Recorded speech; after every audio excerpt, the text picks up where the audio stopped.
ആത്മാവാം ദൈവമേ വരണേ, എന്റെ ഉള്ളിൽ വസിക്കാൻ വരണേ. ആത്മാവാം ദൈവമേ വരണേ, എന്റെ ഉള്ളിൽ വസിക്കാൻ വരണേ. ദാഹിച്ചു നിന്നെ ഞാൻ തേടുന്നു, സ്വർഗം തുറന്നിറങ്ങി നീ വരണേ. ദാഹിച്ചു നിന്നെ ഞാൻ തേടുന്നു, സ്വർഗം തുറന്നിറങ്ങി നീ വരണേ. ആത്മാവാം ദൈവമേ വരണേ, എന്റെ ഉള്ളിൽ വസിക്കാൻ വരണേ. പരിശുദ്ധ പരമ ദിവ്യകാരുണ്യത്തിന് അപ്പൊ സതീഷിന്റെ ജീവിതത്തില് ആള് സത്യസന്ധനായത് കാരണം സമയച്ചുരുക്കമാണ് സംഭവിക്കുന്നത്. പെടാൻ സഹകരിക്കുകയാണ്. പെട്ടെന്ന് ആൾ ഹീലായത് കൊണ്ട് അത് ഭൗതികമായൊരു കാര്യമാണ്. അയാളുടെ ജീവിതത്തിൽ 2.5 വർഷങ്ങളായിട്ട്, അല്ല പറഞ്ഞാൽ 18 വർഷമായിട്ട് എന്ന് പറഞ്ഞു ഇത്രയും ഈ രോഗം കൊണ്ട് നടക്കുന്നത്. അയാൾ ഹീലായതല്ല പ്രശ്നം. അയാളോട് പരിശുദ്ധാത്മാ പറഞ്ഞു, നിങ്ങൾ ക്രിസ്തുവിൻ്റെ പാർട്ടാകണമെന്ന് പറഞ്ഞു.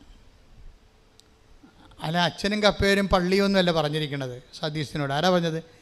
പരിശുദ്ധാത്മാവ് പറഞ്ഞു. അതാണ് അയാൾ പറഞ്ഞത്. പരിശുദ്ധാത്മാവിൻ്റെ ദർശനങ്ങൾ ഇല്ലേ അയാൾ കണ്ട്, ദർശനങ്ങൾ കിട്ടിയേക്കും. അയാൾ സ്വപ്നങ്ങൾ കണ്ടു. അപ്പം എൻ്റെ പരിശുദ്ധമായ നിറഞ്ഞ് വസിച്ചു എന്നയാൾ പറയണത്. അത് പരിശുദ്ധാത്മാവിനുണ്ടായ പ്രശ്നം. ഈ പരിശുദ്ധാത്മാവിൻ്റെ കൂടി പ്രവർത്തനമാണ്. ഇപ്പം നമ്മൾ നടപടി പുസ്തകം 2:17 എടുത്ത് ശ്രദ്ധിക്കട്ടെ. ഹല്ലേലൂയ ഹല്ലേലൂയ ഹല്ലേലൂയ ഹല്ലേലൂയ യേശുവേ നന്ദി. ഹല്ലേലൂയ ഹല്ലേലൂയ. നടപടി 2:17 ദൈവം അരുളി ചെയ്യുന്നു, ദൈവം അരുളി ചെയ്യുന്നു, അവസാന ദിവസങ്ങളിൽ എല്ലാ മനുഷ്യരുടെയും മേൽ എന്റെ ആത്മാവിനെ ഞാൻ വർഷിക്കും. നിങ്ങളുടെ പുത്രന്മാരും പുത്രിമാരും പ്രവചിക്കും. നിങ്ങളുടെ യുവാക്കൾക്ക് ദർശനങ്ങൾ ഉണ്ടാകും. നിങ്ങളുടെ വൃദ്ധന്മാർ സ്വപ്നങ്ങൾ കാണും. അത് ടൈം ഷോട്ടിങ് വരുന്ന സംഭവമാണത്. വൃദ്ധന്മാരെന്ന് പറയുമ്പോൾ എങ്ങനെയായാലും ഒരു 10-70 വയസ്സ് കൂടെ അല്ലേ. അവരെന്താ കാണുന്നത്? 17 വയസ്സുകാരുടെ സ്വപ്നങ്ങൾ കാണുമെന്ന്. ജീവിതം അവർക്ക് റിജുവിനേറ്റായി കിട്ടും. കിട്ടും. യുവാക്കന്മാർക്ക് എന്താ സംഭവം?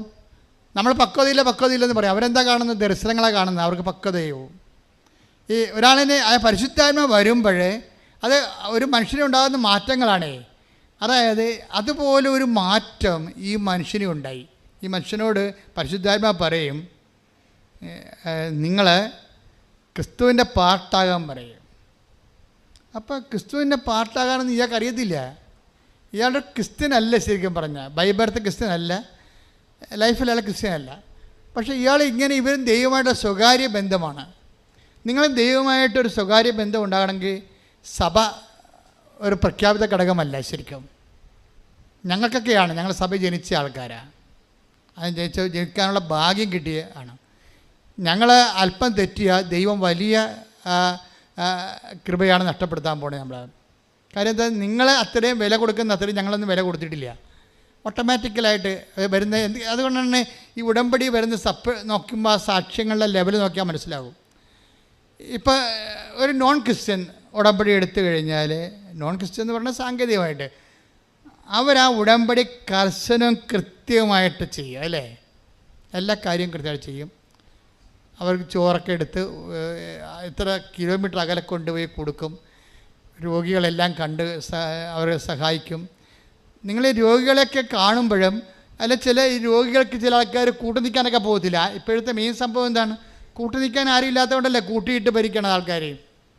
കൂട്ടു നിൽക്കാൻ ആരുമില്ല, അതുകൊണ്ട് എല്ലാവരെയും കൂട്ടിയിട്ടിട്ട് ഒരാളെ ഏൽപ്പിക്കും. അതല്ലേ ഇപ്പോൾ ലോകത്ത് ഇത് കഴിഞ്ഞപ്പോൾ നമ്മുടെ നേഴ്സുമാരൊക്കെ കയറിപ്പോണത് എന്താണ്? ചിലൊക്കെ സീനിയർ സിറ്റിസൻസിനെ നോക്കുകയാണ്.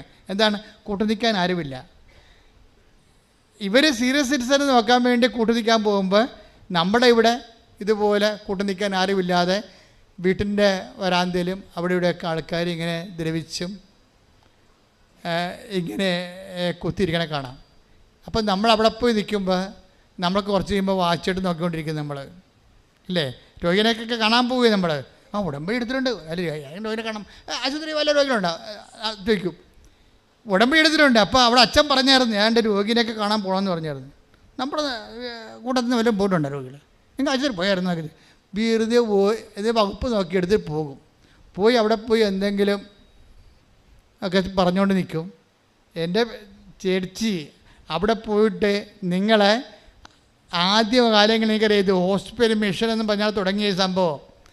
എന്നിട്ട് ഇവിടുത്തെ പാർട്ടി പ്രവർത്തിക്കുന്ന അക്രൈസ്തവരായിട്ട് ചില സഹോദരങ്ങളെ ഈ പത്രം എടുത്തുകൊണ്ട് ഹരിപ്പാട് ആശുപത്രി പോയിട്ട് ആ വല്യപ്പനെ കണ്ടു കാണാൻ പാടില്ലായിരുന്നു രോഗിക്ക്. എന്ത് ചെയ്തെന്നറിയാമോ? ആ പത്രം മുഴുവൻ ആ ചേച്ചി അവിടെ ഇരുന്ന് വായിച്ച് കേൾപ്പിച്ചു കൊടുത്തവർക്ക്. ഇങ്ങനെയാണ് ഈ പ്രശ്നം തുടങ്ങുന്നത്. ഇന്ന് കൃപാസനത്തിന് ഇത്രയും ചവിട്ടിയാൽ അപ്പം അനുഗ്രഹം കിട്ടുന്ന കാര്യം, ഇതിൻ്റെ പിന്നിൽ ആസ്തികൾ ഇട്ടിരിക്കുന്നത് ഞങ്ങൾ മാത്രമല്ല, ദൈവത്തിൻ്റെ പദ്ധതികളോട് സഹകരിച്ച അനേകായിരങ്ങളുണ്ട്. അവരെല്ലാവരും കാത്തലിക്സോ ക്രിസ്ത്യൻസോ അല്ല, പകുതിയോളം നോൺ ക്രിസ്ത്യൻസാണ്. അവർ ചെയ്തിരിക്കുന്ന പ്രവർത്തനം എന്താ? ഹരിപ്പാട് ആശുപത്രി ചെന്ന് അപ്പാപ്പന് കണ്ണു കാണാൻ പാടില്ലെന്ന് പറഞ്ഞപ്പോൾ ആ 8 പേജ് പത്രവും അവിടെ ഇരുന്നിട്ട് വായിച്ച് കേൾപ്പിച്ച് കൊടുത്ത്, അപ്പാപ്പ ഇതുപോലെ അപ്പാപ്പനെ സുഖപ്പെടുത്തി, ഞാൻ പ്രാർത്ഥിച്ചോളാം, ഉറപ്പ് കൊടുത്ത് പോരുകയാണ്. അവരെ ക്രിസ്തുവിനെ കൈമാറി പോരുകയാണ്. അപ്പോഴാണ് അതാണ് ഈ യുവാക്കന്മാരൊക്കെ ദർശനങ്ങൾ കാണുമെന്ന് പറഞ്ഞ ആധ്യാത്മിക പക്വതയിലേക്ക് ഈ മനുഷ്യൻ കൈമാറ്റക്കാരിയായി മാറുകയാണ്. ദൈവം നോക്കണത് എന്താണ്? ക്രിസ്തുവിനെ കൈമാറ്റാൻ നിങ്ങളെ കൊള്ളാമോ എന്നാണ് കവനൻ്റ് കഴിയുമ്പോൾ നോക്കണത്. അല്ല നിങ്ങൾക്ക് PR കിട്ടാനുള്ള പഴുതുണ്ടാക്കി തരാമെന്നല്ല. അതെന്ന് വെച്ചാൽ നിസ്സാരമായ കാര്യമാണ്. കൃപാസനത്തിൻ്റെ സാക്ഷ്യങ്ങൾ 10,000 കിടക്കുന്നത്. ജപ്തി ആയാലും അതുപോലെ തന്നെ മാറാരോഗമായാലും 4th സ്റ്റേജ് ആയാലും എത്ര സാക്ഷ്യങ്ങൾ നിങ്ങൾക്ക് വേണം? ഇപ്പം ഇന്നലെ ഒരു സാക്ഷ്യം കിട്ടി, വയറിനകത്ത് മുഴ വന്ന് ക്യാൻസർ ആയിരിക്കണേ, അപ്പോൾ അത് ഓപ്പറേഷനാണ്. ഞാൻ പറഞ്ഞു മോളെ അത് ചുരുങ്ങിപ്പോകുമെന്ന് പറഞ്ഞ്. എന്നിട്ട് ഞാൻ തിരിഞ്ഞ് മാതാവിനോട് പറഞ്ഞു, ഓപ്പറേഷനുള്ള ബോഡിയൊന്നും അവിടെ ഇല്ല, അത് ചുരുക്കിപ്പോകുമെന്ന് ഞാൻ പറഞ്ഞിട്ടുണ്ടെന്ന് പറഞ്ഞ്. നിന്നോട് ചോദിക്കാതെയാണ് പറഞ്ഞത്, ഇപ്പം നിന്നോട് പറഞ്ഞിരിക്കണമെന്ന് പറഞ്ഞ് അവസാനം ചുരുങ്ങിപ്പോയി. അതെന്ന് പറയണത് ദൈവത്തിൻ്റെ സ്നേഹത്തിൽ വിശ്വസിച്ചുകൊണ്ട് ഉള്ളൊരു കമ്മ്യൂണിക്കേഷനാണത്. അവർ ചുരുക്കി വിടണം, അല്ലാതെ അവർക്ക് വേറെ അവിടെ നിൽക്കാൻ അവർ ബൈസ്റ്റാൻഡർ പോലും ഇല്ലാത്ത ആളാണ്. അവർക്ക് എന്തെങ്കിലും വന്നു പോയാൽ ഒരു കപ്പ് വെള്ളം കൊണ്ടുവന്ന് കൊടുക്കാൻ ആരും ഇല്ലാത്തവരാണ്. അപ്പം അത് മനസ്സിലാക്കി കഴിയുമ്പോൾ പിന്നെ ദൈവം മാത്രമേ അവർക്കുള്ളൂ. ഞാൻ അത്രേ അമ്മയെ പറഞ്ഞിട്ടുള്ളൂ, ദൈവം മാത്രമേ അവർക്കുള്ളെന്നേ പറഞ്ഞിട്ടുള്ളൂ, വേറെ ഒന്നും പറഞ്ഞിട്ടില്ല. അതുകൊണ്ടാണ് അത് ചുരുങ്ങിപ്പോകുമെന്ന് പറഞ്ഞേക്കണത്. ദൈവം മാത്രമേ ഉള്ളൂ അവർക്ക്. അപ്പോൾ ഇതെന്ന് പറയണത് ഒരു ദൈവത്തിനെ അനുസരിച്ചുകൊണ്ട്, ദൈവത്തിനെ സ്നേഹിച്ചുകൊണ്ട് മനുഷ്യൻ്റെ സങ്കടങ്ങളിൽ പങ്കെടുക്കണം. നിങ്ങൾ ആശുപത്രിയിൽ പോയി നിൽക്കുമ്പോൾ എന്താ ചെയ്യണം? നിങ്ങൾ ആശുപത്രിയിൽ പോയി സന്ദർശനമല്ല ഇത്, മറിച്ച് പങ്കെടുക്കലാണ്. ബൈബിൾ അങ്ങനെയാണ് പറയണത്. കൊളോസ്യസ് 1:11 എടുത്തേ, ശ്രുതികട്ടെ. ഹല്ലേലൂയ ഹല്ലേലൂയ ഹല്ലേലൂയ ഹല്ലേലൂയ ഹല്ലേലൂയ ഹല്ലേലൂയ ഹല്ലേലൂയ യേശുവേ നന്ദി. ഹല്ലേലൂയ ഹല്ലേലൂയ ഹല്ലേലൂയ ഹല്ലേലൂയ ഹല്ലേലൂയ യേശുവേ സ്തുതി. ഹല്ലേലൂയ ഹല്ലേലൂയ ആരാധന ആരാധന യേശുവേ ആരാധന ആരാധന ആരാധന യേശുവേ ആരാധന. സ്തുതിക്കട്ടെ. ഹല്ലേലൂയ ഹല്ലേലൂയ ഹല്ലേലൂയ. എല്ലാവരും ചേർന്ന് ഉറക്കെ സ്തുതിക്കട്ടെ. ഹല്ലേലൂയ ഹല്ലേലൂയ ഹല്ലേലൂയ ഹല്ലേലൂയ ഹല്ലേലൂയ യേശുവേ നന്ദി നന്ദി. ഹല്ലേലൂയ ഹല്ലേലൂയ ഹല്ലേലൂയ ഹല്ലേലൂയ യേശുവേ ആരാധന ആരാധന. ഹല്ലേലൂയ ഹല്ലേലൂയ ഹല്ലേലൂയ ഹല്ലേലൂയ ഹല്ലേലൂയ ഹല്ലേലൂയ യേശുവേ നന്ദി. ഹല്ലേലൂയ. 1:11 കൊളോസ്യൻസ്. പ്രകാശത്തിൽ വിശുദ്ധരോടൊപ്പം പങ്കുചേരാനുള്ള അവകാശത്തിന് നമ്മെ യോഗ്യരാക്കിയ പിതാവിന് കൃതജ്ഞതയർപ്പിക്കുവിൻ. ഈ നിത്യമഹത്വത്തിന് കാരണമാക്കുന്ന കാര്യങ്ങൾ എന്താണെന്നറിയാവോ? ഭൂമിയിലുള്ള സഹനങ്ങളിൽ സഹിക്കുന്നവരുടെ സഹനങ്ങളോട് നമ്മളെടുക്കുന്ന പങ്കാളിത്തമാണ്. ഈ പങ്കാളിത്തത്തെക്കുറിച്ച് എന്താ പറയണത്? 1:11 പറഞ്ഞ് സന്തോഷത്തോടെ എല്ലാം സഹിക്കുന്നതിനും ക്ഷമിക്കുന്നതിനും അവിടുത്തെ മഹത്വത്തിന്റെ പ്രാഭവത്തിനനുസൃതമായി സർവശക്തിയിലും നിങ്ങൾ ബലം പ്രാപിക്കട്ടെ. അപ്പൊ സഹന ഇവിടെ ഒരു വിഷയം വെച്ചാൽ നിങ്ങൾക്ക് സഹനം ഉണ്ടെങ്കിൽ ഇപ്പം ഒരു ബൈസ്റ്റാൻഡർ, അതാണ് ഞാൻ പറഞ്ഞതിൻ്റെ കാരണം. ഒരു ബൈസ്റ്റാൻഡർ ഉടനെ അവർ കുറച്ച് കഴിയുമ്പോൾ ഒരു രോഗിയുടെ പോയി നിൽക്കുകയാണ്. അപ്പൻ്റെ കൂടെ നിന്നാലും അമ്മയുടെ കൂടെ നിന്നാലും ഈ അമ്മ മകളോട് പറയും, മകളെ കുഞ്ഞുങ്ങൾ വരാൻ സമയമായില്ല, നീ പോയിക്കോ എന്ന് പറയും. എന്താണെന്നറിയാം എന്തുകൊണ്ട്? അമ്മ ആശുപത്രി കിടക്കണം, അമ്മ എടുത്ത് മകൾ കാണാൻ വേണ്ടി പോയി നിൽക്കുകയാണ്. അപ്പം അമ്മ മകളോട് പറയണതാണ്, എന്താണ് പറയുന്നത്? മകളെ കുഞ്ഞുങ്ങൾ വരാൻ സമയമായില്ല, നീ പോണില്ലേ? എന്താ കാര്യം? അമ്മയ്ക്കറിയാം ഇവൾ വാച്ചിട്ട് നോക്കാൻ കുറഞ്ഞ നേരമായി, സമയമില്ലല്ലോ. അമ്മയ്ക്കറിയാവേ ഈ കളി കുറേ നേരമായി തുടങ്ങിയിട്ടേ, 2:30 തൊട്ട് തുടങ്ങിയാണ്. കഴിച്ചിട്ട് നോക്കും, നേരോട്ട് നോക്കും, മാച്ചിട്ട് നോക്കും, പുറകോട്ട് നോക്കും. എന്ന് വെച്ച് കഴിഞ്ഞാൽ ഞാൻ പോട്ടെ എന്ന് ചോദിക്കുമ്പോൾ അമ്മയ്ക്ക് ദുഃഖമാകുന്ന കാരണം അമ്മ അഡ്വാൻസ് പറഞ്ഞിരിക്കുകയാണ്, നീ പൊയ്ക്കോ എന്ന് വെച്ചാൽ ഈ സഹനത്തിൽ നമുക്കൊരു ആളിൻ്റെ സഹനത്തിൽ പങ്കെടുക്കണമെങ്കിൽ സന്തോഷം ഉണ്ടാകണം. പച്ചിട്ട് നോക്കിയിട്ട് കാര്യമില്ല. നിങ്ങളുടെ സഹനങ്ങളൊക്കെ ദൈവം അംഗീകരിക്കണമെങ്കിൽ സന്തോഷം ഉണ്ടാകുന്ന നോക്കും. അതിൻ്റെ അകത്ത് മനസ്സിലായില്ല? അത് സീരിയസ് വിഷയമാണ്. നിങ്ങൾക്ക് സഹനങ്ങളൊന്നുമില്ലെന്ന് ഞാൻ പറയണില്ല. ഭർത്താവിൻ്റെ നിങ്ങൾ സഹകരിക്കുന്നുണ്ട്, മക്കളുടെ കൂടെ സഹനങ്ങളിൽ പങ്കെടുക്കുന്നുണ്ട്, നാട്ടുകാരുടെ സഹനങ്ങളിൽ പങ്കെടുക്കുന്നുണ്ട്, പക്ഷേ സന്തോഷമില്ല. അത് കാരണം ഈ സംഭവങ്ങളെല്ലാം ഒരു പൊട്ടയായിരിക്കുകയാണ്. കാര്യം ദൈവസ്നേഹം ഉണ്ടെങ്കിലേ സന്തോഷം ഉണ്ടാകത്തുള്ളൂ. എനിക്ക് നിങ്ങളെ അറിയാം, നിങ്ങൾക്ക് ദൈവസ്നേഹം ഇല്ലെന്ന് ഈശോ പറഞ്ഞില്ലേ? അത് ഈ ഇതുമായിട്ട് കണക്ട് ചെയ്ത് വെക്കേണ്ട വചനമാണ്. Take the bed of God. എനിക്ക് നിങ്ങളെ അറിയാം. ശ്രദ്ധിക്കട്ടെ. യോഹന്നാൻ 5:42 എനിക്ക് നിങ്ങളെ അറിയാം, നിങ്ങളിൽ ദൈവസ്നേഹമില്ല. അപ്പോൾ ഈ മനുഷ്യൻ കർത്താവ് നോക്കണ ഒറ്റ, നിങ്ങൾ കവനൻ്റ് എടുത്തില്ലേ, നിങ്ങൾ ക്രിസ്ത്യാനിയാണോ അല്ലേ, ഇതൊന്നും അല്ല പ്രശ്നം. ദൈവം നോക്കണത് എന്താണ്? നിങ്ങളിൽ ദൈവസ്നേഹമുണ്ടോ ഇല്ലേ, അവിടെ വിഷയം. സതീഷ് എന്താ വിചാരിക്കണത്? സതീഷിന് ദൈവസ്നേഹമുണ്ട്, അതുകൊണ്ട് ദൈവം കമ്മ്യൂണിക്കബിളാണ്. അവനോട് പരിശുദ്ധാത്മ പറഞ്ഞു, ഇനി നിനക്കൊരു കുറവുണ്ട്, നീ ക്രിസ്തുവിൻ്റെ പാർട്ടാകണമെന്ന് പറഞ്ഞു. അപ്പോൾ സതീഷ് പറഞ്ഞു, ഞാനെങ്ങനെ ക്രിസ്തുവിൻ്റെ പാർട്ടാകണത്? അവന് പെട്ടെന്ന് പിടികിട്ടി. എന്താ കാര്യം? കുർബാനക്കൊക്കെ പോകാൻ തുടങ്ങിയ ആൾ, കുർബാനക്കൊക്കെ പോകേണ്ട ആൾ, പക്ഷെ കുർബാനക്ക് ചെല്ലുമ്പോഴും കുർബാന സ്വീകരിക്കാൻ പറ്റണില്ല. അപ്പോൾ അദ്ദേഹത്തിന് തോന്നി, ഞാനായാലും പാർട്ടായിട്ട് കാര്യം. ഈ മനുഷ്യൻ അവസാനിപ്പിക്കണത്, ഇന്ന് എൻ്റെ പേര് ജോസഫാണെന്നും പറഞ്ഞാൽ അവസാനിപ്പിക്കണത്. അതെന്താ കാര്യത്തിന്? അതിൻ്റെ റിസ്ക് പുള്ളി എടുത്തു. എന്നുവെച്ചാൽ ഇതിൻ്റെ അകത്ത് അച്ഛനില്ല, പള്ളിയില്ല, പട്ടക്കാരനില്ല, സഭയില്ല, ഒന്നുമില്ല. അയാളും അയാളുടെ ദൈവവും തമ്മിലുള്ള ഇടപാടുകളേ ഉള്ളൂ അതിൻ്റെ അകത്ത്. പക്ഷേ എന്താ പ്രശ്നം വെച്ച് കഴിഞ്ഞാൽ, ഈ ആളുടെ ഉടമ്പടിയിൽ ഈ ആൾക്ക് നല്ല ദൈവസ്നേഹമുണ്ട്. കാര്യം ദൈവസ്നേഹം ഉണ്ടാകാൻ കാരണം ഇത്രയും നാൾ അനുഭവിക്കാത്ത ഒരു സൗഖ്യമാണ് അനുഭവിച്ചത്. പിന്നീട് അയാൾക്ക് കിട്ടിയ പരിശുദ്ധാത്മാവ്, ആ പരിശുദ്ധാത്മാവിടെ കൂടിയ ദർശനങ്ങൾ, സ്വപ്നങ്ങൾ, അയാളുടെ ദൈവമേഖലയിൽ ആയിപ്പെട്ടപ്പോഴപ്പോൾ അദ്ദേഹത്തിന് ദൈവത്തെക്കുറിച്ച് കൃത്യമായ ഒരാശയം കിട്ടി. ഉടമ്പടി റേഞ്ചുകൾ ഭയങ്കരമാണ്.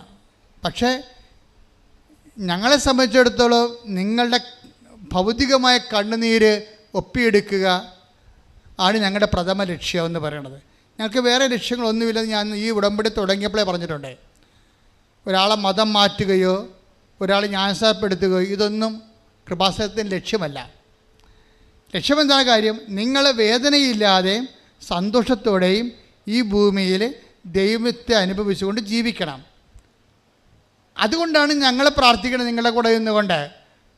അതുകൊണ്ട് പ്രഖ്യാപിത നയം അത് തന്നെയാണ്. ഞങ്ങളാരും ഈ വിഷയത്തിൽ, നിങ്ങളുടെ വിശ്വാസ വിഷയത്തിൽ ഒന്നും ഇടപെടത്തില്ല.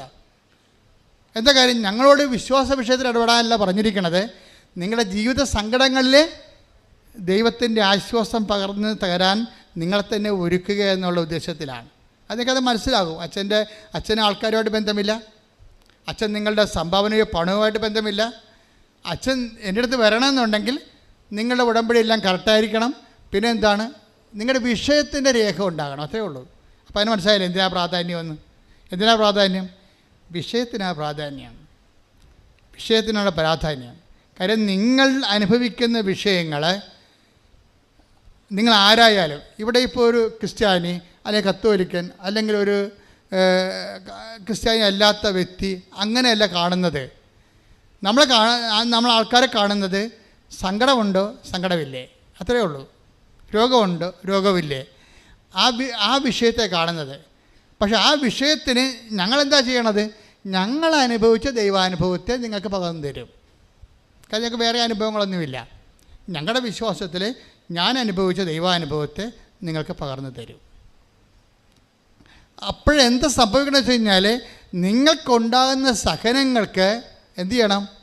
നിങ്ങൾക്ക് സന്തോഷമുണ്ടെങ്കിൽ മാത്രമേ നിങ്ങൾ ജെനുവിനാണോ ഇല്ലയെന്ന് പറയാൻ പറ്റത്തുള്ളൂ. പറഞ്ഞ മനസ്സിലായ? നിങ്ങൾ സഹിക്കുന്ന സഹനങ്ങൾക്ക് ആ സഹനത്തിൻ്റെ സമയത്ത് കൊളോസ്യസ് 1:11 അനുസരിച്ച് കൊണ്ട് നിങ്ങൾക്ക് സന്തോഷമുണ്ടാകണം. ഇപ്പോൾ എന്ത് ജോലി, പ്രേക്ഷിത ജോലി ആയാലും അതുപോലെ തന്നെ കാരുണ്യപ്രവൃത്തി ആയാലും നിങ്ങൾ ചെയ്യുമ്പോൾ അതിൽ നിങ്ങൾക്ക് ഈസി ആയിട്ട് വന്നെങ്കിൽ അപ്പോൾ അതിൻ്റേതായിട്ടുള്ള ആനുപാതികമായിട്ടുള്ള കുറവുണ്ടാകും. കാര്യം കർത്താവ് 30 മേനിയെന്ന് പറഞ്ഞിട്ടില്ലേ, പിന്നെ 60 മേനിയെന്ന് പറഞ്ഞിട്ടില്ലേ, പിന്നെ 100 മേനി. ഇപ്പോൾ ഞാൻ പറയും യേശുവേ എല്ലാം കൂടി 100 മേനിയെന്നൊക്കെ പറഞ്ഞാൽ പോരെ, പിന്നെ എന്തിനാണ് 30 പറയണത്? അപ്പം ചില ആൾക്കാരുടെ നിങ്ങൾക്ക് ലഭിക്കുന്ന ആത്മീയ അനുഭവത്തിൻ്റെ അനുപാതമനുസരിച്ചും നിങ്ങളുടെ ഉടമ്പടിയിലുള്ള നിക്ഷേപം അനുസരിച്ച് കൊണ്ടും വിശ്വാസത്തിലുള്ള നിക്ഷേപം അനുസരിച്ച് കൊണ്ടുമാണ് ഈ മേനി വ്യത്യാസപ്പെടുന്നത്. അപ്പം നിങ്ങളെന്താ ചെയ്യേണ്ടതെന്ന് വെച്ച് കഴിഞ്ഞാൽ, ഇപ്പോൾ കർത്താവ് പറയും ദൈവരാജ്യത്തിലെ ഏറ്റവും ചെറിയവൻ പോലും take the bread of God. ശ്രുതിക്കട്ടെ ഹല്ലേലൂയ ഹല്ലേലൂയ ഹല്ലേലൂയ ഹല്ലേലൂയ ഹല്ലേലൂയ. യേശുവേ നന്ദി, യേശുവേ സ്തുതി. ഹല്ലേലൂയ. ലൂക്കാ 7:28. ഹല്ലേലൂയ ഹല്ലേലൂയ ഹല്ലേലൂയ ഹല്ലേലൂയ. യേശുവേ സ്തുതി, യേശുവേ ആരാധന ആരാധന ആരാധന. ഹല്ലേലൂയ ഹല്ലേലൂയ ഹല്ലേലൂയ. യേശുവേ നന്ദി നന്ദി നന്ദി. ഹല്ലേലൂയ. ആരാധന ആരാധന യേശുവേ ആരാധന ആരാധന ആരാധന യേശുവേ ആരാധന. മത്തായി 11:11. സത്യമായി ഞാൻ നിങ്ങളോട് പറയുന്നു, സ്ത്രീകളിൽ നിന്ന് ജനിച്ചവരിൽ സ്നാപയോഹന്നേക്കാൾ വലിയവനില്ല. എങ്കിലും സ്വർഗരാജ്യത്തിലെ ഏറ്റവും ചെറിയവൻ അവനേക്കാൾ വലിയവനാണ്. Take the bread of God. 5:19 മത്തായി. ശ്രുതിക്കട്ടെ ഹല്ലേലൂയ ഹല്ലേലൂയ ഹല്ലേലൂയ ഹല്ലേലൂയ ഹല്ലേലൂയ. യേശുവേ മത്തായി 5:19. ഈ പ്രമാണങ്ങളിൽ ഏറ്റവും നിസ്സാരമായ ഒന്ന് ലംഘിക്കുവാൻ മറ്റുള്ളവരെ പഠിപ്പിക്കുകയോ ചെയ്യുന്നവൻ സ്വർഗരാജ്യത്തിൽ ചെറിയവനെന്ന് വിളിക്കപ്പെടും. എന്നാൽ ഇപ്പൊ രണ്ട് എൻ്റെ മനസ്സിലായില്ലേ? ആദ്യം വായിച്ചതായിരുന്നു മത്തായി 10:11. അത് സ്വർഗരാജ്യത്തിൽ ഏറ്റവും ചെറിയവൻ. മത്തായി 5:19 വായിച്ചത് എന്താണ്? സ്വർഗരാജ്യത്തിൽ ഏറ്റവും വലിയവൻ. അപ്പോൾ ദൈവരാജ്യത്ത് തന്നെ വലുതും ചെറുതുമുണ്ട്. ഇത് എന്തിന് ആനുപാതികമായിരിക്കും? നമ്മൾ ആർജിക്കുന്ന കൃപയ്ക്ക് ആനുപാതികമായിരിക്കും, അനുഗ്രഹത്തിനല്ല. ഈ ഭൂമി വെച്ച് അനുഗ്രഹം, ദൈവത്തെ വിശ്വസിക്കാത്തവർക്ക് അനുഗ്രഹം കിട്ടും. അത് ഫിസിക്കൽ ബ്ലെസ്സിങ്സ് എന്ന് പറയും, ഭൗതിക ആനുകൂല്യങ്ങൾ. അത് നിരീശ്വരവാദികളും കിട്ടും. വിശ്വാസം ഇപ്പം തന്നെ ഇംഗ്ലണ്ടിൽ ഇപ്പോൾ പാസ്സായി വന്നിരിക്കുന്ന പ്രധാനമന്ത്രി നിരീശ്വരവാദിയാണ്, ഇല്ലേ? അപ്പം നിരീശ്വരവാദിയാണെങ്കിലും ഭൗതിക ആനുകൂല്യങ്ങളെ കിട്ടും. നമ്മൾ പറയുന്നത് ദൈവത്തെ അനുഭവിച്ച ആൾക്കാരുടെ ഏറ്റക്കുറച്ചിലാണ്. എന്താ അത് നിത്യതയുമായിട്ട് ബന്ധപ്പെട്ടാണ്. ഈ ഭൂമിയിൽ എന്ത് കിട്ടണമെന്നും പ്രശ്നങ്ങളൊന്നുമില്ല കേട്ടോ, നിലവിലില്ല. ദൈവം ഈ ഉടമ്പടി ചെയ്യണത് എന്താണ്? ദൈവരാജ്യത്തിൽ വലിയവനുമുണ്ട് ചെറിയവനുമുണ്ട്. ഇതെങ്ങനെ ഉണ്ടാകണത്? അവൻ ആർജിക്കുന്ന അതാണ് കൊളോസ്യസ് 1:11 എന്താ വായിച്ചത് നമ്മൾ? സന്തോഷത്തോടെ എല്ലാം സഹിക്കുന്നതിനും, പറഞ്ഞേ, സന്തോഷത്തോടെ എല്ലാം സഹിക്കുന്നതിനും ക്ഷമിക്കുന്നതിനും അവിടുത്തെ മഹത്വത്തിന്റെ പ്രാഭവത്തിനനുസൃതമായി സർവശക്തിയിലും നിങ്ങൾ ബലം പ്രാപിക്കട്ടെ. അപ്പൊ ഒന്നുകൂടി വായിച്ചത്, സന്തോഷത്തോടെ എല്ലാം സഹിക്കുന്നതിനും ക്ഷമിക്കുന്നതിനും അവിടുത്തെ മഹത്വത്തിന്റെ പ്രാഭവത്തിനനുസൃതമായി സർവശക്തിയിലും നിങ്ങൾ ബലം പ്രാപിക്കട്ടെ. ദൈവത്തിന്റെ മഹത്വത്തിന്റെ പ്രാഭവത്തിന്റെ ആനുപാതികമായി സർവശക്തിയിലും ബലം പ്രാപിക്കുന്നതിനാണ് നമ്മളെ കൃപയുടെ അഭിഷേകം എന്ന് പറയണത്. ദൈവം കവനൻ്റിലൂടെ ഉദ്ദേശിക്കുന്നത് ഈ ശക്തി ധരിക്കുക എന്നുള്ളതാണ്. പറഞ്ഞാൽ മനസ്സിലായില്ലേ? ബലം പ്രാപിക്കുക. മനുഷ്യൻ ബലം പ്രാപിക്കുന്നത് ഒക്കെ നല്ല പ്രോട്ടീൻ കഴിച്ച് ജിംനേഷ്യത്തിൽ പോകുമ്പോഴാണ്. പക്ഷേ കൃപയുടെ ഉദ്ദേശം ആത്മാവിൻ്റെ ബലം പ്രാപിക്കലാണ് ഉദ്ദേശിക്കുന്നത്. ഇപ്പം നിങ്ങൾ മക്കളില്ലാത്തവർക്ക് മക്കളുണ്ടാകും. 23 വർഷമായിട്ട് മക്കളില്ലാത്ത ആൾക്കാർക്ക് എങ്ങനെ ഉടമ്പടി എടുക്കുമ്പോൾ ഉടനെ ആ മാസം തന്നെ മക്കളുണ്ടാകണത്? അപ്പോൾ മാതാവ് കൊടുക്കണത്. അപ്പോൾ ഭൗതിക ആനുകൂല്യത്തിൽ ഈ ആൾക്കാരെ ഒരു പഞ്ഞവും ഇല്ല. പക്ഷെ ദൈവം ഉന്നം വെക്കുന്നത് അതല്ല. ഈ ഒരു സങ്കീർണമായ ഭൗതിക സാഹചര്യത്തിന് സമ്മർദ്ദം നൽകിയിരിക്കുന്നത് അതിലൂടെ നിങ്ങളുടെ ആത്മാവിനെ ബലപ്പെടുത്താനുള്ള സാധ്യതകൾ അന്വേഷിക്കുകയാണ് ഉടമ്പടി. പിടിയോ? അതെന്താ ചെയ്യണം? അതിന് സഹനത്തിന് ഒരു വ്യക്തിക്ക് എപ്പോഴാണ് സന്തോഷമുണ്ടാകുന്നത്? Take the word of God again. വായിച്ചേ. സന്തോഷത്തോടെ എല്ലാം സഹിക്കുന്നതിനും സന്തോഷത്തോടെ എല്ലാം സഹിക്കുന്നതിനും ക്ഷമിക്കുന്നതിനും അവിടുത്തെ മഹത്വത്തിന്റെ പ്രാഭവത്തിനനുസൃതമായി സർവശക്തിയിലും നിങ്ങൾ ബലം പ്രാപിക്കട്ടെ. അപ്പൊ നിങ്ങൾ ബലം പ്രാപിക്കുന്നത് ഈ വാക്കും ദൈവരാജ്യം ബലവശമാക്കിയിരിക്കുന്ന വാക്കും സെയിമാണ്. ദൈവരാജ്യം ബലവശമാക്കിയിരിക്കുന്നു. ശ്രുതികട ഹല്ലേലൂയ, ഹല്ലേലൂയ, ഹല്ലേലൂയ, ഹല്ലേലൂയ, ഹല്ലേലൂയ. യേശുവേ നന്ദി. ഹല്ലേലൂയ, ഹല്ലേലൂയ, ഹല്ലേലൂയ, ഹല്ലേലൂയ, ഹല്ലേലൂയ, ഹല്ലേലൂയ. മത്തായി 11:12. സ്നാപക യോഹന്നാന്റെ നാളുകൾ മുതൽ, സ്നാപകയോഹന്നാന്റെ കാലം മുതൽ ഇന്നുവരെ സ്വർഗരാജ്യം ബലപ്രയോഗത്തിന് വിഷയമായിരിക്കുന്നു. ബലവാന്മാർ അത് പിടിച്ചടക്കുന്നു. അപ്പൊ ദൈവരാജ്യം ബലവാന്മാരാണ് പിടിച്ചടക്കുന്നത്. ഈ ബലമെന്ന് പറയുന്നത് എന്താണെന്നാണ് ഈ പറയണത്. എന്താണ് ബലം? കൃപയാണ് ബലം. പിടിയ കൃപ നമ്മൾ ആർജിക്കുന്നതിന് ആനുപാതികം എന്താ വെച്ചാൽ അവിടുത്തെ മഹത്വത്തിൻ്റെ പ്രാഭവത്തിൻ്റെ ആനുപാതികമാണ്. അല്ലാതെ നമുക്ക് വേറെ തോതില്ല, കൃപയ്ക്ക് തോതില്ല. കൃപയ്ക്ക് കൊളോസ്യസ് 1:11 ഒരേ തോതേ വെച്ചിട്ടുള്ളൂ. എന്താണ്? അവിടുത്തെ മഹത്വത്തിൻ്റെ പ്രാഭവത്തിൻ്റെ ആനുപാതികം. അത് 100 മേനിയാണ്. ഇതാണ് കർത്താവ് പറയണത്. നീതിമാന്മാർ എൻ്റെ പിതാവിൻ്റെ രാജ്യത്തിൽ സൂര്യനെപ്പോലെ ശോഭിക്കും. മത്തായി 13:43. അപ്പോൾ നീതിമാന്മാർ തങ്ങളുടെ പിതാവിന്റെ രാജ്യത്തിൽ സൂര്യനെ പോലെ പ്രശോഭിക്കും എന്ന് പറഞ്ഞ അപ്പോൾ നീതിമാന്മാർ തന്റെ പിതാവിന്റെ രാജ്യത്തിൽ നീതിയെ സൂര്യനെ പോലെ പ്രശോഭിക്കും. ഈ മത്തായി 13:43 ആണ് 1 കൊളോസ്യൻസ് 1:11. എന്താണ്? അവിടുത്തെ മഹത്വത്തിൻ്റെ പ്രാഭവം എന്ന് പറയണത് അത് സൂര്യനാണ്. അതിന് ആനുപാതികമായിട്ടാണ്. അതുകൊണ്ടാണ് ഈശോ സൂര്യനെക്കുറിച്ച് മാത്രമേ പറയത്തുള്ളൂ. പത്രോസ് പറയും അത് 100 മേനിയാണ്. പക്ഷേ ഈശോയ്ക്ക് ഒരു പ്രൊവിഷൻ ഇട്ടിട്ടുണ്ട്. എന്താണ്? ദൈവരാജ്യം നല്ല നിലത്ത് വീണത് 100 മേനിയും, ചിലത് 60 മേനിയും, ചിലത് 30 മേനിയും. അപ്പം മറ്റുള്ളവർ 30 മേനിക്കാർക്കും ചാൻസ് ഉണ്ട്. പക്ഷേ അതിന് ഈശോ എന്താ പറഞ്ഞിരിക്കണമെന്ന് വെച്ച് കഴിഞ്ഞാൽ അത് പൗലോസാണ് പറഞ്ഞിരിക്കണത്. 1 കൊറിന്ത്യസ് 15:41 എന്താ പറയണത്? പുനരുദ്ധാനത്തിലെ ആത്മാക്കൾ ഇങ്ങനെ ഇരിക്കും.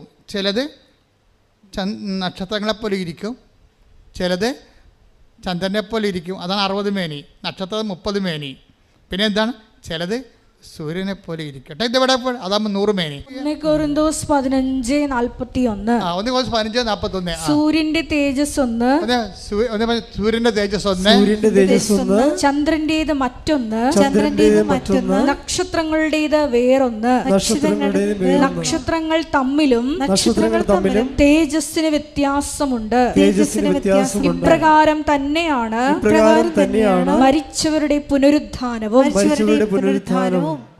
ഇപ്രകാരം തന്നെയാണ് മരിച്ചവരുടെ പുനരുദ്ധാനം എന്ന് പറയുമ്പോഴേ നമ്മൾ ഈ ഭൂമിയിൽ ആർജിക്കുന്ന കൃപ ആർജിച്ചത് എങ്ങനെ മനസ്സിലാക്കാൻ പറ്റുമെന്നാണ് പറയണത്. അത് 1 കൊളോസർ 11 മനസ്സിലാക്കാൻ പറ്റാതെ സഹനത്തിന് സന്തോഷമുണ്ടാകും. എൻ്റെ മക്കളെ, നിങ്ങളുടെ സഹനങ്ങൾക്ക് സന്തോഷം ഉണ്ടാകുന്നത് വരെ കൃപ ആർജിക്കാനുള്ള പ്രോസസ്സിങ് നടന്നുകൊണ്ടിരിക്കും. ഇതുകൊണ്ട് തന്നെയാണ് ബുദ്ധിപരമായിട്ട് ഇൻവെസ്റ്റ് ചെയ്യണതിൻ്റെ അകത്ത്. ഇതൊരു മാത്തമാറ്റിക്കൽ ഇൻവെസ്റ്റ്മെൻറ്റ് പ്ലാനാണിത്. നമ്മൾ ഇതിനകത്ത് ഇൻവെസ്റ്റ് ചെയ്യണം. ഇപ്പം നിങ്ങൾക്കൊരു അമ്മായിയമ്മ, ഇപ്പം ഇന്നാൾ ഒരു ചേട്ടത്തി സാക്ഷ്യം പറഞ്ഞാൽ എന്താണ് സാക്ഷ്യം പറഞ്ഞാൽ? അച്ഛാ എന്താ പറഞ്ഞവർ? ഒരു അമ്മായിയപ്പം സാക്ഷ്യം പറഞ്ഞില്ലേ?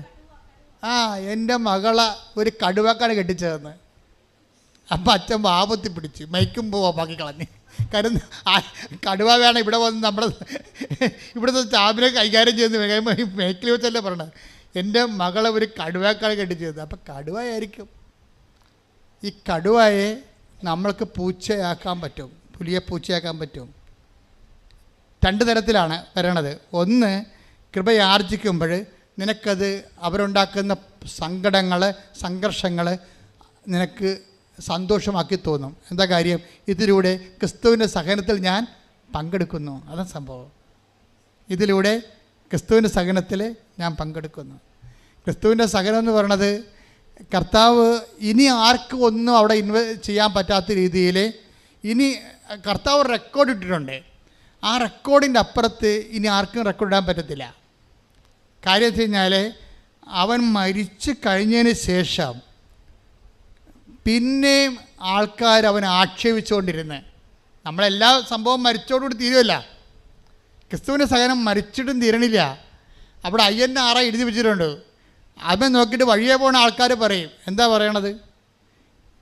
ഇവൻ രാജാവല്ലേ, ഇവൻ എന്നാൽ പിന്നെ ഇവനെ രക്ഷിക്കാൻ പാടില്ല, ഞാൻ ഇറങ്ങി വരാൻ പാടില്ല എന്ന് പറഞ്ഞ് ഇവർ അപ്പം മരിച്ചിട്ടും ആക്ഷേപിക്കുന്നതിലേക്ക് അവിടം വരെ എത്തിയിട്ടില്ല സെൻറ്റ് പോൾ പറയണത്.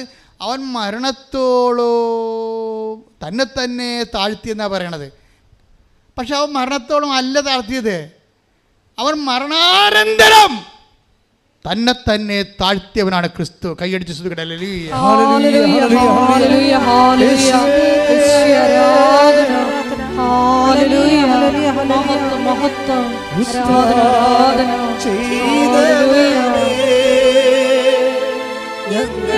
ആരാധിക്കുന്നു മരണത്തെ ജയിച്ചവനെ ഞങ്ങൾ ആരാധിക്കുന്നു. പരിശുദ്ധ പരമ ദിവ്യകാരുണ്യത്തിന്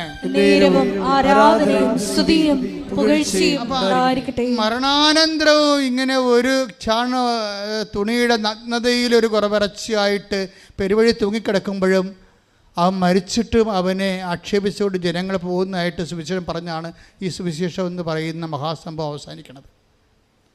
അപ്പം അവന് മരണാനന്തരവും തന്നെ താഴ്ത്തിക്കൊണ്ട് നമുക്ക് സഹനത്തിൻ്റെയും സന്തോഷത്തിൻ്റെയും അവസാനം മാതൃകയായിട്ട് അവൻ കാലത്തിൽ ഇങ്ങനെ ജ്വലിച്ച് നിൽക്കുകയാണ്. ഇവൻ്റെ അരൂപി നമ്മൾ സ്വീകരിക്കാനാണ് സതീഷിനോട് പരിശുദ്ധാത്മാ പറയണത്, ടേക്ക് ഹിസ് പാർട്ട്. എന്ത് മനോഹരമാണത് കേൾക്കാൻ ആ സാക്ഷ്യം. ഇവൻ്റെ അരൂപി, ഇവനാണ് ലോകത്തെ ജയിച്ചവൻ, അവനിൽ നിനക്കൊരു പങ്കാളിത്തം വേണമെന്ന് പറയും. ദൈവം സ്നേഹിക്കുന്നവർക്ക് ദൈവം ആദ്യം കൊടുക്കുന്നത് ക്രിസ്തുവിലുള്ള പങ്കാളിത്തമാണ്. കൈയടിച്ച്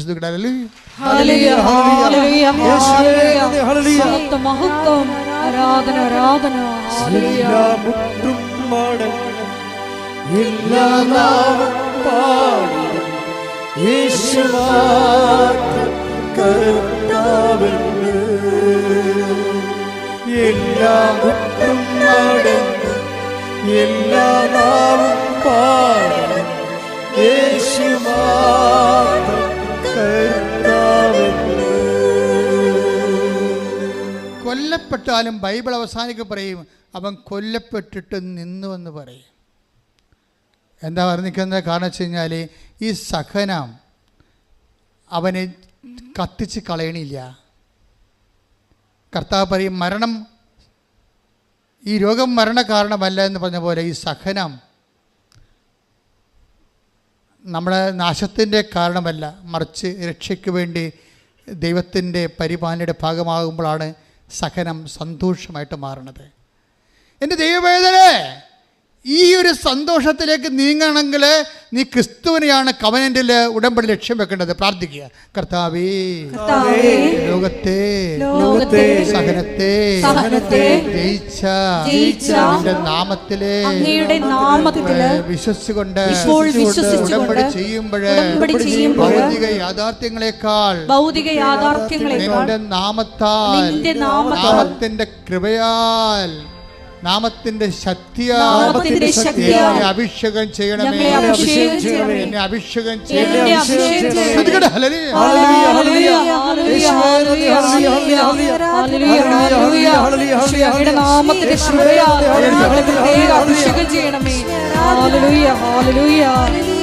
വേണ്ടി ജീവിക്കുവാൻ ഞങ്ങളെ അഭിഷേകം ചെയ്യണമേ. ഹല്ലേലൂയ. നിൽക്കും കുഞ്ഞാടേ നിന്നെ വാഴ്ത്തും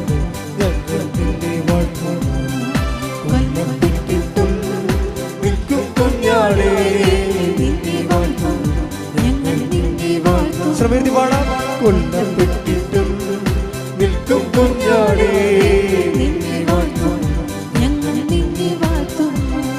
മുൾമുടി ചൂടിട്ടും കുരിശു ചുമന്നിട്ടും നിൽക്കുകയാണല്ലോ കുഞ്ഞാടു, നിൽക്കുകയാണല്ലോ.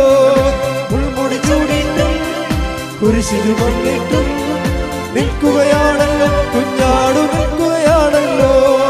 മുൾമുടി ചൂടിട്ടും കുരിശു ചുമന്നിട്ടും നിൽക്കുകയാണല്ലോ കുഞ്ഞാടു, നിൽക്കുകയാണല്ലോ. കൊല്ലപ്പെട്ടിട്ടും നിൽക്കും കുഞ്ഞാടേ നിന്നെ വാഴ്ത്തും ഞങ്ങൾ നിന്നെ വാഴ്ത്തും. ഇത് കൊണ്ടാണ് ബൈബിളിലെ സഹനം സന്തോഷമാക്കുന്നതിന് വേണ്ടി ആന്തരിക സന്തോഷം, ഇത് ആന്തരിക സന്തോഷമാണ്. അതിനാണ് പരിശുദ്ധാത്മാവിൻ്റെ സന്തോഷമെന്ന് നമ്മൾ 14-17 പറയണത് അല്ലേ. ദൈവരാജ്യം, അത് ദൈവരാജ്യത്തെക്കുറിച്ചാണ് പറയണത്. എന്താണ് ദൈവരാജ്യം? പറഞ്ഞേ. ദൈവരാജ്യം ഭക്ഷണവും പാനീയവുമല്ല, നീതിയും സമാധാനവും പരിശുദ്ധാത്മാവിലുള്ള സന്തോഷവുമാണ്. അപ്പൊ ആത്മാവ് സന്തോഷം കൈമാറുന്നത് ക്രിസ്തുവിന് നമ്മൾ പങ്കാളികളാകുമ്പോഴാണ്. ക്രിസ്തു എന്ന് പറയുന്നത് സകലത്തിനെ ജയിച്ച അവസാനത്തെ വിജയിയുടെ പേരാണ്. എല്ലാ സകല സാഹചര്യങ്ങളെയും അതിജീവിച്ച ഒരു യുണീക്ക് റെഡീമറായി ഈശോ മാറുന്നത് ഇവിടെ വെച്ചാണ്. നമ്മൾ പ്രാർത്ഥിക്കുന്നത് ക്രിസ്തുവേ നിൻ്റെ ബലം, നിൻ്റെ സഹനമല്ല. സഹനത്തിന് കൃപയ്ക്കും വേണ്ടി ബൈബിൾ ഉപയോഗിക്കുന്ന ഒറ്റ വാക്ക് ബലമെന്നുള്ളതാണ്. എന്നെ ബലപ്പെടുത്തണമേ എന്നാണ് പ്രാർത്ഥിക്കേണ്ടത്. മനസ്സിലായില്ലേ? നിങ്ങളെ ഇപ്പോൾ ഉടമ്പടിയുടെ എന്തെങ്കിലും ഒരു വിഷയം, ഇപ്പം നിങ്ങൾ റിസൾട്ട് നോക്കി ഒരു വിഷയം പോയി, അപ്പോൾ എൻ്റെ ഉടനെ ഞാനെങ്ങനെ കൂട്ടുകാരുടെ മുമ്പിൽ നോക്കും, ഞാനെങ്ങനെ നാട്ടുകാരുടെ മുമ്പിൽ നോക്കും, ഞാൻ നാളെ കയറി പോകുന്നതാണ് പറഞ്ഞിരിക്കണത്, ഞാൻ ലോൺ എടുത്ത് പോയില്ല, 20 ലക്ഷത്തിൻ്റെ പലിശ ഞാൻ കൊടുക്കണമല്ല, ഇങ്ങനെ ഓരോ കാര്യം പറഞ്ഞ് പട്ടി മോങ്ങണ പോലെ മോങ്ങരുത്. കമ്പ്യൂട്ടർ നോക്കുമ്പോൾ നിങ്ങളുടെ വിഷയം കണ്ടില്ലെങ്കിൽ കർത്താവ് കാണുന്നുണ്ട് എല്ലാ കാര്യം. കർത്താവിന് പദ്ധതിയുണ്ട്. നീ ചിലപ്പോൾ കയറിപ്പോയി കഴിഞ്ഞാൽ, ഈ സമയത്ത് കയറിപ്പോയി കഴിഞ്ഞാൽ ചിലപ്പോൾ നിനക്ക് അവിടെ അതിൻ്റെ അക്കോമഡേഷൻ കിട്ടിയില്ലെന്ന് വരും, അല്ലെങ്കിൽ ആ സബ്ജക്റ്റ് നിനക്ക് കൈകാര്യം ചെയ്യാൻ പറ്റാതെ വരും. നിന്നെക്കാളുന്നെല്ലാം നിൻ്റെ വഴി കർത്താവിനറിയാം. അതിന് കർത്താവ് നിൻ്റെ വഴി കർമ്മീകരിക്കുകയാണ്. അപ്പം നീ എന്താ പറയേണ്ടത്? എൻ്റെ ഫയൽ കർത്താവ് എടുക്കണവരെ എന്നെ ബലപ്പെടുത്തണമേ. ബലപ്പെടുത്തുക എന്ന് വെച്ച് കഴിഞ്ഞാൽ അതിൻ്റെ അർത്ഥം എന്താണ്? എൻ്റെ സഹനങ്ങൾക്ക് ആനുപാതികമായ കൃപ നൽകണമേ. അതിൻ്റെ അർത്ഥം എന്താണ്? ക്രിസ്തുവിൻ്റെ സഹനങ്ങളിലെ ക്രിസ്തു സന്തോഷിച്ചതുപോലെ എന്നെയും എൻ്റെ സഹനങ്ങളെ സന്തോഷിപ്പിക്കാനുള്ള ആത്മാവിനാൽ അഭിഷേകം ചെയ്യണമേ. കൈയടിക്കട്ടെ.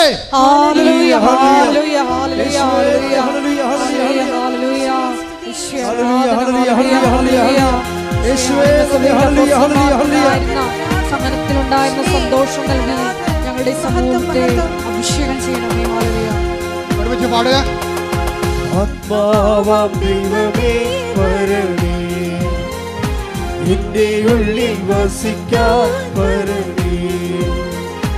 ആത്മാവാം ദൈവമേ വരണേ, എന്റെ ഉള്ളിൽ വസിക്കാൻ വരണേ.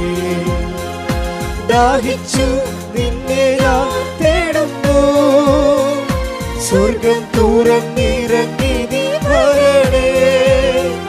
ദാഹിച്ചു നിന്നെ ഞാൻ തേടുന്നു, സ്വർഗം തുറന്നിറങ്ങി നീ വരണേ. ആത്മാവാം ദൈവമേ വരണേ, എന്റെ ഉള്ളിൽ വസിക്കാൻ വരണേ. രോഗസൗഖ്യ പ്രാർത്ഥന സമയമാണ്. നിങ്ങളുടെ ജീവിത ദുരിതങ്ങളുടെ മേൽ ദൈവിക ആധിപത്യം പ്രാപിക്കുന്ന ശാസന പ്രാർത്ഥനയുടെ സമയമാണ്. ഓൺലൈനിൽ ഈ പ്രാർത്ഥന കൂടുന്നവർ എന്നെല്ലാം കൂടിയാലും ഇതേ അനുഭവത്തിൽ നിങ്ങൾക്ക് അഭിഷേകം ചെയ്യപ്പെടും. കാര്യം ഇത് ഉടമ്പടി ആരാധനയാണ്. ആരാധന പോലും ഉടമ്പടി എന്ന പദ്ധതിയിൽ ഇൻഷുറാണ്. അതുകൊണ്ടാണ് കാലാതീതമായി നിന്നെ ഈ ആരാധന സഹായിക്കുന്നത്. എൻ്റെ മക്കളെ, കൈകളടച്ച് കൈകൾ കൂപ്പി ആദരവോടെ നിൽക്കുക. കർത്താവിൻ്റെ സന്ദർശന സമയമാണ്. രക്ഷയുടെ ദിനങ്ങൾ നീ ആരംഭിക്കുകയാണ്. നിൻ്റെ ജീവിതത്തിലെ 10,000 കാലുകുത്തിയിട്ട് അനുഗ്രഹം പ്രാപിച്ച മണ്ണിലേക്ക് അമ്മ പ്രത്യക്ഷപ്പെട്ടതിൻ്റെ സന്നിധാനത്തിലേക്ക് ഈ കാലത്ത് ദൈവം നിന്നെ ക്ഷണിച്ചിരിക്കുന്നത് ആകസ്മികമായി സംഭവിച്ചതല്ല. ദൈവത്തിൻ്റെ കരുതിക്കൂട്ടിയുള്ള ഡെലിബറേറ്റ് ആയിട്ടുള്ള പരിപാലനയുടെ ഭാഗമാണ്. ദൈവം നിന്നെ സ്നേഹിക്കുന്ന. കടങ്ങളുണ്ടാകാം, രോഗങ്ങളുണ്ടാകാം, മറ്റുള്ളവർ നിന്നെ കേസിൽ പെടുത്തിയിരിക്കാം. നിന്റെ ഭർത്താവ്, സഹോദരങ്ങളെ പോസ്കോ കേസിൽ ജയിലിലാകാം. എന്തുമാകട്ടെ, ഈ കാലം കടന്നു പോകും. കാര്യം ഇതെല്ലാം ജയിച്ചവനാണ് ക്രിസ്തു. ധൈര്യമായിരിക്കും. ഞാൻ ലോകത്തെ കീഴടക്കിയിരിക്കുമെന്ന് പറഞ്ഞവൻ്റെ സന്നിധാനത്തിലാണ് നീ നിൽക്കുന്നത്. നിനക്ക് ദാനമായി അവനെ അനുഭവിക്കാൻ വേണ്ടി ദൈവം നിനക്ക് നൽകിയ ദാനമായി നൽകിയ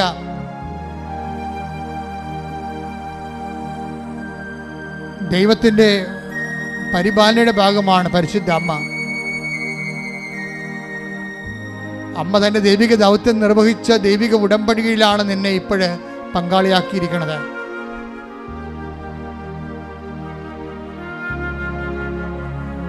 നീ ഉടമ്പടിയെ പരിചയപ്പെട്ടോ, പരിശുദ്ധ അമ്മയെ പരിചയപ്പെട്ടോ, യേശുവിനെ കുറിച്ച് കേട്ടോ. ദൈവം നിന്നെ സ്നേഹിക്കുന്നു. കൈയടിച്ച് ശ്രദ്ധിക്കട്ടെ. ഹല്ലേലൂയ.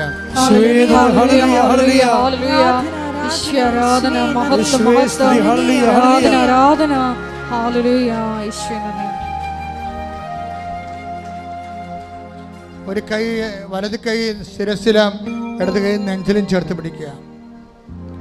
കർത്താവേ, വിശ്വാസത്തിൽ നിന്റെ അവകാശമായ മക്കള് നിന്റെ പരിശുദ്ധ ദേവമാത പ്രത്യക്ഷപ്പെടുവാൻ നീ അനുഗ്രഹം നൽകിയ വിശുദ്ധമായ മണ്ണിൽ നിന്നുകൊണ്ട് അവിടെ കണ്ണീരിൻ്റെ കാലത്ത് നിന്ന് നാമം വിളിച്ച് അപേക്ഷിക്കുന്ന ആഗ്രഹിന്റെ ദൈവമേ, എല്ലാവരും പരിത്തത്തിയായി മരുഭൂമിയിലേക്ക് വലിച്ചെറിയുമ്പോഴും കുളിർജടമായി നീ മരുഭൂമിയിൽ ഒഴുകി വന്ന ദൈവമേ, ഞങ്ങളുടെ പിതാക്കന്മാരെ മരുഭൂമിയിൽ മേഘസ്തംഭമായി തണലേക്ക് നയിച്ച ദൈവമേ,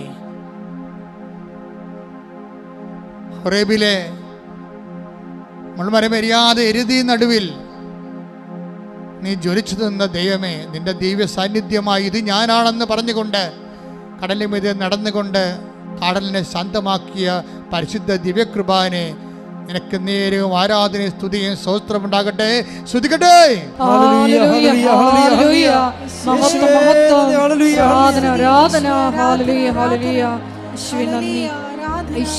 ഒരുമിച്ച് പാടുക.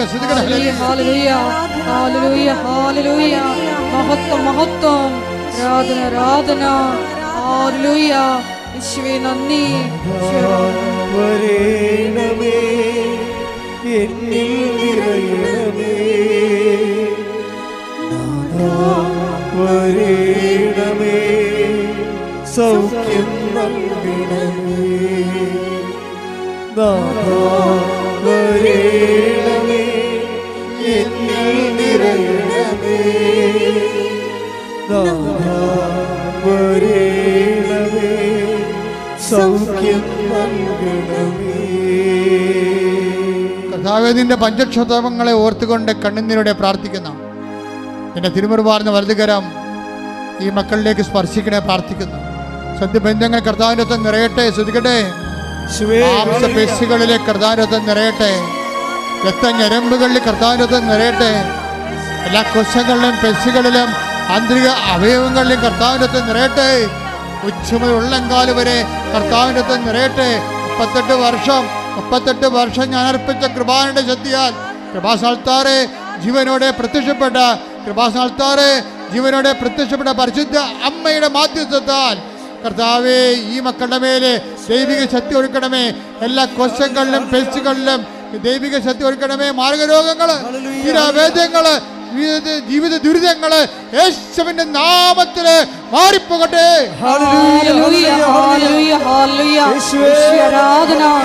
എല്ലാ രോഗദുരിതങ്ങളും മാറിപ്പോയിക്കൊണ്ട് നമ്മുടെ നാമത്തെ ഈ ആരാധനയിലൂടെ വീണ്ടും വീണ്ടും മഹത്വപ്പെടുത്തണമേ. എന്നിൽ നിറയണമേ. നാഥാ വരേണമേ, സൗഖ്യം നൽകണമേ. നാഥാ വരേണമേ, എന്നിൽ നിറയണമേ. നാഥാ വരേണമേ, സൗഖ്യം നൽകണമേ. അപ്പാദേ പിതാവേ, അങ്ങേ പുത്രനായ യേശുക്രിസ്തുവിന്റെ നാമത്തില് ഞങ്ങൾ പ്രാർത്ഥിക്കുന്ന അങ്ങേ കൈകള് ഈ മക്കളുടെ മേൽ നീട്ടണമെന്ന് പ്രാർത്ഥിക്കുന്ന ദൈവത്തിൻ്റെ ശക്തി ഈ മക്കളിലേക്ക് ഒഴുകണമെന്ന് പ്രാർത്ഥിക്കുന്ന കർത്താവേ, ജോലിയില്ലാത്ത മക്കള്, പരീക്ഷയിലെ റിസൾട്ട് പ്രതീക്ഷിച്ചുകൊണ്ട് ആശങ്കയോടെ ജീവിക്കുന്ന മക്കള്,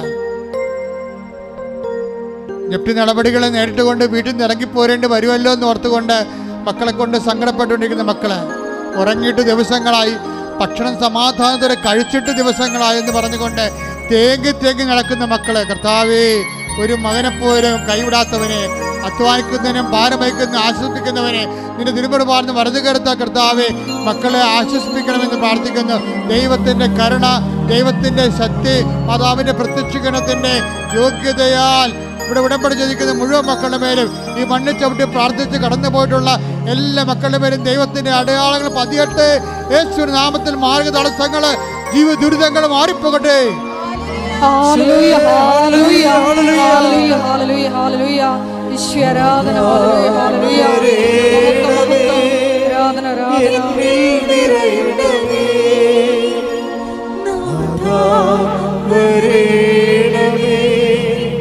സൗഖ്യം നൽകണമേ.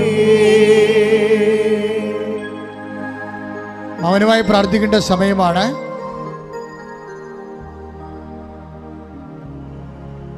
പരിശുദ്ധ അമ്മയുടെ പ്രത്യക്ഷീകരണത്തിൻ്റെ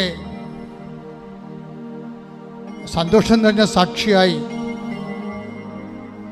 എന്നെ ഉയർത്തണമെന്ന് ഓരോരുത്തരും പ്രാർത്ഥിക്കേണ്ട സമയമാണ്.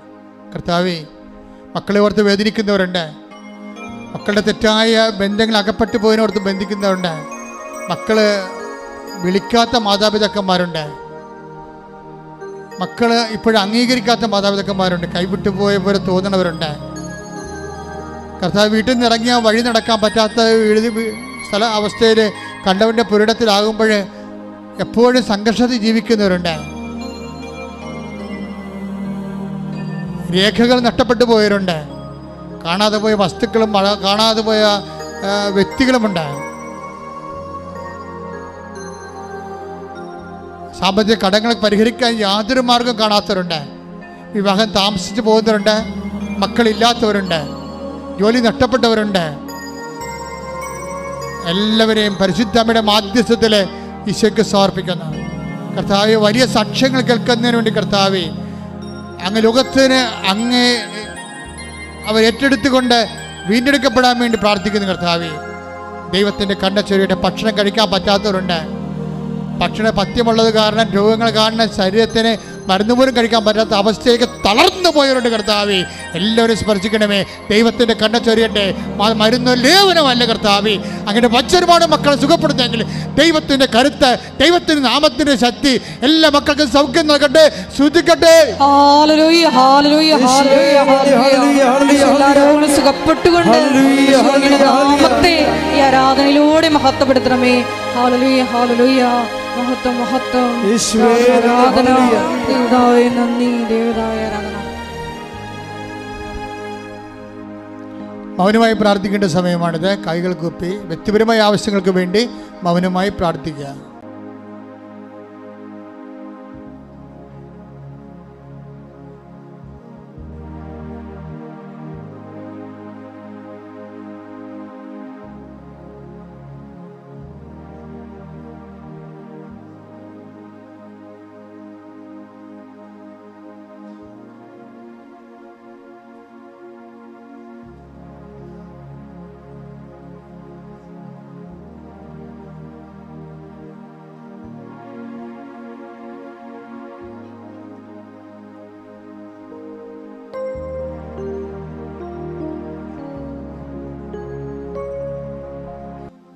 സമാപന ആശീർവാദം. ഒരിക്കൽ കൂടി മരിയൻ ഉടമ്പടിയിൽ സമർപ്പിച്ചിരിക്കുന്ന എല്ലാ വിഷയങ്ങളും ദൈവമാതാവിൻ്റെ മധ്യസ്ഥയിൽ ദിവ്യകാരുണ്യ സന്നിധിയിൽ സമർപ്പിച്ചുകൊണ്ട് ഒരു നിമിഷം നമുക്ക് മൗനമായിട്ട് പ്രാർത്ഥിക്കാം.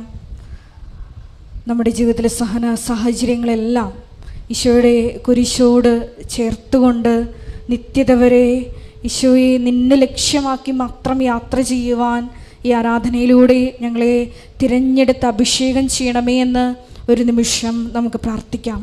സഹന സാഹചര്യങ്ങളിലെല്ലാം വിശ്വാസം പ്രഖ്യാപിച്ചുകൊണ്ട് ദൈവസ്നേഹത്തോടെ മുന്നേറിക്കൊണ്ട് ബലപ്രയോഗത്തിലൂടെ നിൻ്റെ രാജ്യം കൈവശപ്പെടുത്തുവാനുള്ള വലിയ കൃപയ്ക്ക് വേണ്ടി ഞങ്ങൾ ഒരു നിമിഷം പ്രാർത്ഥിക്കുന്നു.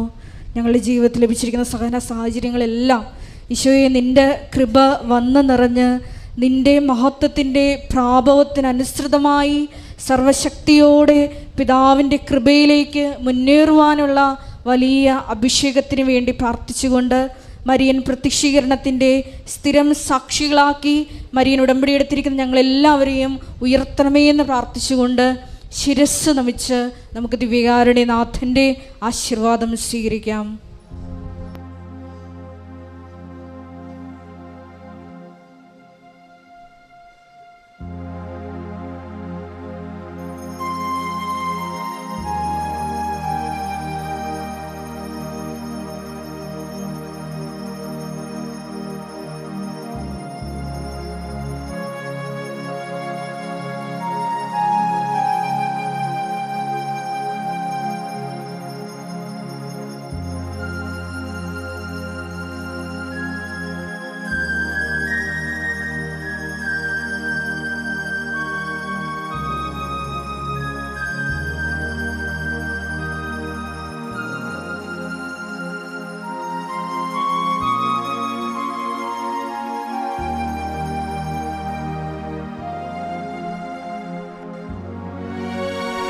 പരിശുദ്ധ പരമമാ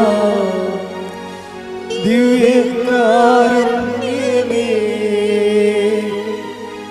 എന്നുമെന്നും അങ്ങേക്ക് ആരാധന. പരിശുദ്ധ പരമമാ ദിവ്യകാരുണ്യമേ എന്നുമെന്നും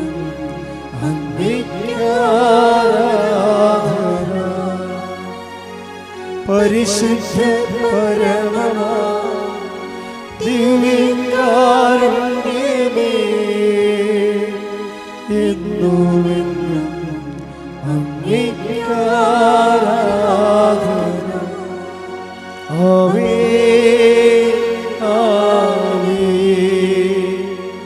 ആവേ മരിയ ആവേ Ave Maria.